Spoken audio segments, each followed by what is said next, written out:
Hurmatli guruhdoshlar, aziz hamkasblar, hurmatli dehqonlar. Mana bugun 2025-yil 24-sentyabr kuni mana To'da qishlog'ida shu mosh ekilgan dalada turibmiz.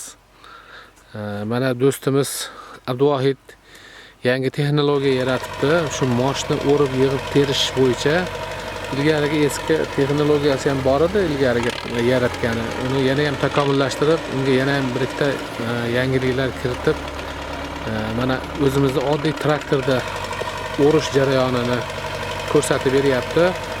Mana shuni sizlarga bir taklif qilamiz.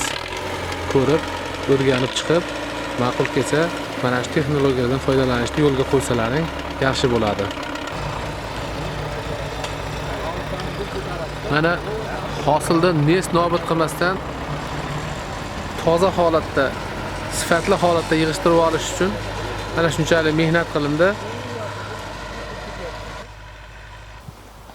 Mana bu yil dehqonchiliklarimizni mana o'rishni boshladik mana.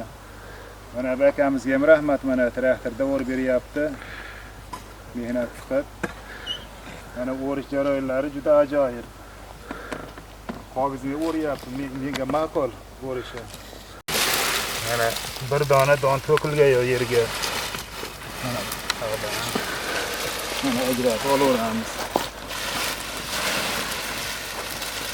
To'plab o'rib ketyapti mana.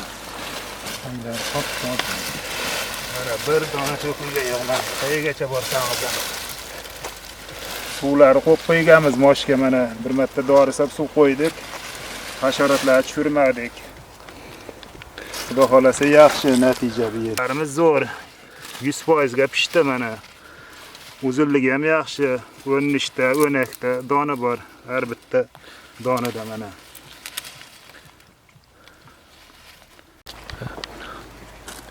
Mana moshi bor odamlarga aytamiz, shu texnologiyadan foydalansalarini yaxshi.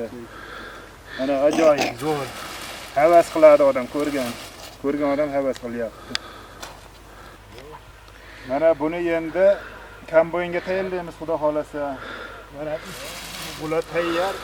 3 tasini bitta qilib 5 likda to'planadi. Mana bunday qilib. Keyin kombayn donani ajratib beradi, xudo xolasa. 1-2 kun, 3 kunda quriydi. Buni 3 tasini bitta to'playmiz. Kombayn o'radi. Mana o'rib bergan akalarga ham rahmat. Shunchalik ishimizni yengillatib berdi bizga. Yaxshi edi.